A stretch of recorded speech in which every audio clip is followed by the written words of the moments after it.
Ration కార్డుల eKYC కోసం apply చేయని వారికి ప్రభుత్వం గుడ్ న్యూస్ చెప్పింది. మరోసారి ఈకేవైసీ గడువును పొడిగించింది. గత 2 నెలలుగా రేషన్ షాప్లో ఈకేవైసీ అప్డేట్ చేస్తున్న కొన్ని రేషన్ షాపుల దగ్గర భారీ లైన్లు దర్శనమిస్తూనే ఉన్నాయి.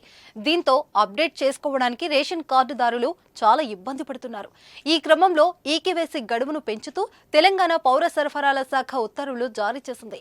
రేషన్ కార్డుల ఈకేవైసీకి గతంలో జనవరి 31 తుది గడువని స్పష్టం చేయగా ఇప్పుడు కొత్త తేదీని ప్రకటించింది. ఫిబ్రవరి 29 తేదీ వరకు ఈకేవైసీ చేసుకోవచ్చని పేర్కొంది. గజం కేవలం 4,500 రూపాయలతో 165 గజాల భూమి కేవలం 8 లక్షలు మాత్రమే. బోగస్ రేషన్ కార్డులు తొలగించాలనే ఉద్దేశంతో గత బీఆర్ఎస్ ప్రభుత్వం రేషన్ ఈకేవైసీని కార్యక్రమాన్ని చేపట్టింది.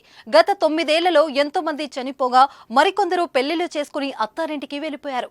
ఈ నేపథ్యంలో రేషన్ బియ్యం పక్కదారి పట్టకుండా ఈకేవైసీ చేపట్టింది. ప్రస్తుతం రేషన్ కార్డుల్లో పేరున్న వారంతా వేలుముద్రలు వెయ్యాలని స్పష్టం చేసింది. 2 నెలలుగా ఈ ప్రక్రియ కొనసాగుతుంది. రేషన్ దుకాణాలకు వెళ్లి ఈకేవైసీ చేసుకుంటున్నారు. ఇక ఈకేవైసీ కోసం ఆధార్ ధృవీకరణ, వేలుముద్రలు, ఐరిష్ వంటి గుర్తింపులు తీసుకుంటున్నారు. రేషన్ కార్డును ఆధార్ నెంబర్తో లింకు చేయడానికి మీ రేషన్ కార్డులో ఉన్న సభ్యులందరి ఆధార్ నెంబరు ఇవ్వాల్సి ఉంటుంది. వాటి ఆధారంగా ఈకేవైసీని పూర్తి చేశారు. ఇప్పటికే పలుమార్లు గడువు పొడిగించారు. తాజాగా ఆ గడువును ఫిబ్రవరి 29 వరకు పొడిగించారు. ఇలా మరోసారి గడువు పెంచడంతో మరో నెలల రోజుల పాటు అవకాశం వచ్చింది.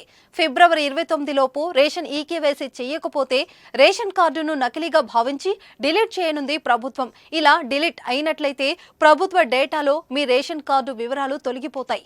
దాంతో మీకు వచ్చే రేషన్ సరుకులు ఆగిపోనున్నాయి. మరోవైపు కాంగ్రెస్ పథకాలకు రేషన్ కార్డు చాలా కీలకం. దీంతో వెంటనే ఈకేవైసీ ఇంకా చేయని వాళ్ళు వెంటనే ఈకేవైసీ చేసుకోవడం మంచిది. ప్రభుత్వం తెలంగాణ సర్కార్ మీ సేవ పోర్టల్ ద్వారా రాష్ట్రంలో కొత్త రేషన్ కార్డుల కోసం దరఖాస్తులను స్వీకరిస్తుంది. దరఖాస్తుదారులు తమ దరఖాస్తులను ఫిబ్రవరి చివరిలోపు సమర్పించవచ్చు. తెలంగాణలో డిసెంబర్ 28 నుంచి జనవరి 6 వరకు ఇటీవల ముగిసిన ప్రజాపాలన కార్యక్రమంలో కూడా కొత్త రేషన్ కార్డుల కోసం దరఖాస్తులు స్వీకరించారు. ఈ కార్యక్రమంలో సబ్సిడీ గ్యాస్, ఆర్థిక సహాయం కోసం అత్యధికంగా దరఖాస్తులు వచ్చాయి.